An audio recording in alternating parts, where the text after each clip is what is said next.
How you doing, Kamel? I'm very well, thank you very much, Crispin. These stories about intimidation and malpractice, I suppose, during the general election campaign. I mean, there's some incidents of that are not relating to people who were. This is that relate to people who are pro-Palestine, people like yourself. I mean, you were a victim of intimidation in the sense that if we look at this clip here. Um, this is a poster of yours. Someone's filmed it being ripped off a window there. I mean, that's clear intimidation. I mean, that's not mentioned. I don't see that in the media. But the next clip is even more enlightening and not being picked up by the media. This is the former MP for Selly Oak, Steve McCabe, knocking on someone's door, and this is the conversation he had with them. It is indeed, and I recognize your face. I've written to you a few times. And not the responses that I'm expecting. Yeah, what have you written about? Gaza mostly. Gaza? Yeah. Yeah, well, I mean, most of the people, I don't know what you've written, but of course I've had my inbox blocked with emails about Gaza, but they're all template emails. They're written by the Palestinian Solidarity Committee, and then people are asked to forward them. Much more specific it's just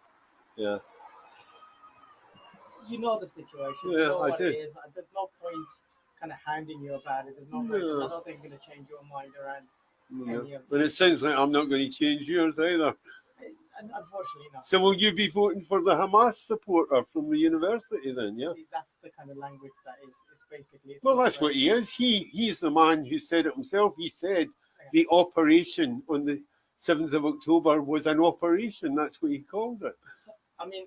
And he is the president, the former chairman of the Palestinian Solidarity Committee, isn't he? So... I know he says he's an independent, but... I completely accept that, and I completely accept that any life lost is... Yeah. But we have to talk about... We have to be truthful to each of that. And again, I know I'm talking to you, and it's not going to make any difference. But it's just... I'm sorry you feel like that, and it is difficult. Have you seen the videos coming out of both sides? Because I mean, have you... That calling you a Hamas supporter, I mean, that, and he's carrying the Labour literature and stuff. I mean, has the Labour Party made any response to that video? Oh no, not at all. This video came out about 2 days before the actual election itself.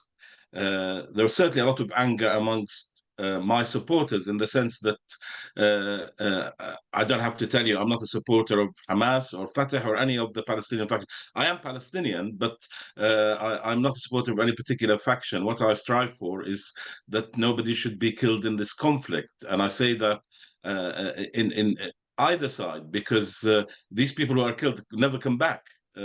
So to label me as that, but to use it in an election, because they wanted to push. I mean, first of all, just in context, this guy, Steve McCabe, was the MP. He was selected to stand again, but 2 weeks into it, he decided to step down. Now, I'd like to think that part of it was the fact he knew there would be a really big challenge to him from myself and from people who support the Palestinian people, and others who thought he was a lousy MP. But what the Labour Party did was to parachute in a former army colonel with no connection to Birmingham, no connection to Selly Oak, the specific area, a man who won bravery awards for his work in Afghanistan, in Iraq, amongst other places. And, you know, I'm sure he wasn't handing out candy in either of these countries to children. So he was imposed by the Labour Party, and unfortunately, people voted for him. And I suspect that if Steve McCabe was saying this sort of thing to this guy who was appeared to be supportive of me, they must have been saying it to other people as well, and that might explain Well, it'll explain, first of all, that they were worried about my campaign, even though I didn't get anywhere near the votes that the winner got. I got 2,800 and so votes. The winner got 17,000. But you can imagine that if you're using this sort of dirty trick to say to people you don't want to vote for someone who supports Hamas, if you're not someone who's not really involved in politics, you think, oh gosh, I'll avoid that.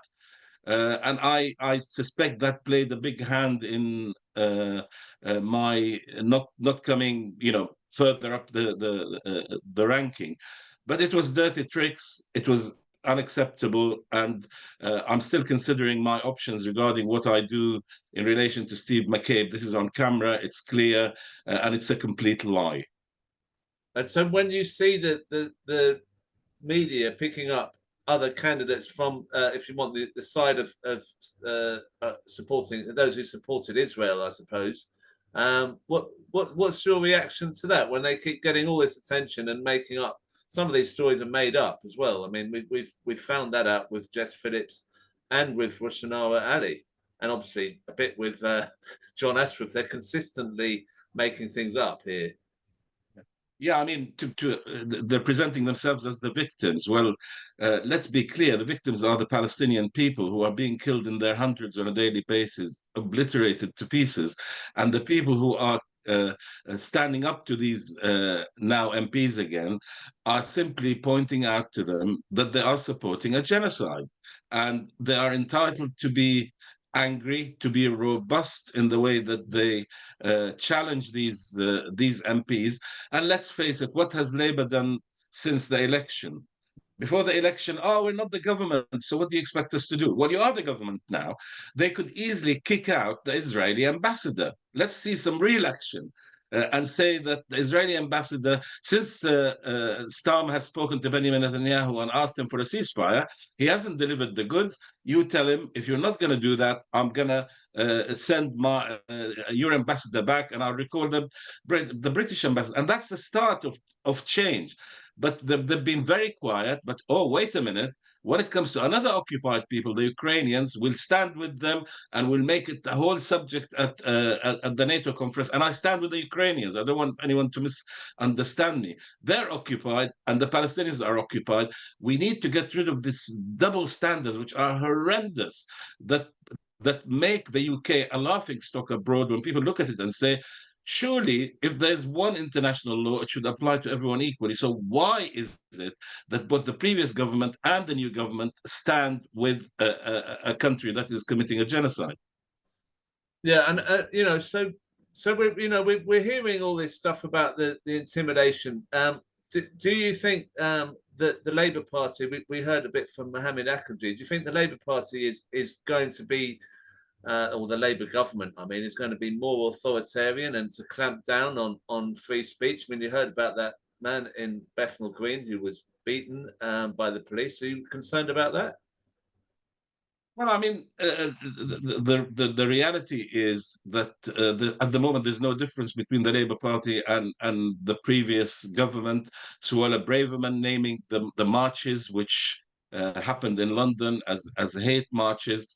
It seems to be, and I saw pictures of people or images who are wearing a Palestinian flag, not being allowed into spaces, wearing a keffiyeh, not being allowed into spaces. I mean, why is it? So I speak as a Palestinian now. Why is it that the Palestinian people, who are the true victims, are being demonized to such an extent? And why is it that the Labour Party can't see it?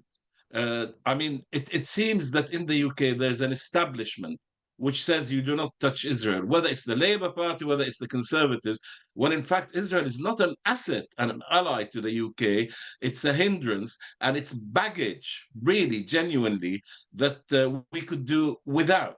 If we apply international law equally, we should be encouraging the International Criminal Court to bring these arrest warrants against the leaders of Israel without any delay, because any delay results in more Palestinians being killed.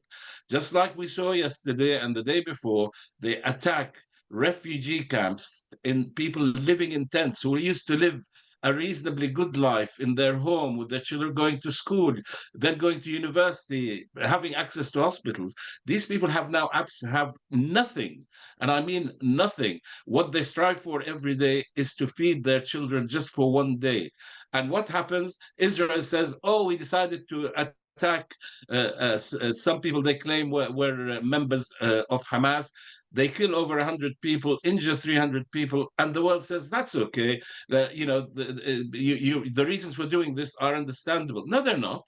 There should be no reason, nothing that justifies the slaughter of children, blowing them into bits. I mean, when people see the real pictures that come out of Gaza, they are horrendous. So for the Labour Party to say that basically, or some of these MPs, that they are the victims is unacceptable. And then to try and decide what is a good Muslim through trying to set up a new organization is also completely bizarre. What you should be doing is sitting with the representative organizations of the Muslim community and saying, we understand your anger. We see what Israel is doing is against international law. We see the barbarism, and therefore we're going to start with a step like the one that I mentioned. But instead, they seem to think, oh, we're going to do something about the Muslim community, so let's set up a new organization. Imagine if they said the same thing about the Board of Deputies and said, oh, well, we think we should set up a new organization for the Jewish community in Britain. And for all the bad things that the board does, in fact, it's just a mouthpiece for Israel, to be frank. It supports everything that it does. I haven't seen it condemn anything. So for the Labour Party to be doing this is just absolutely bizarre.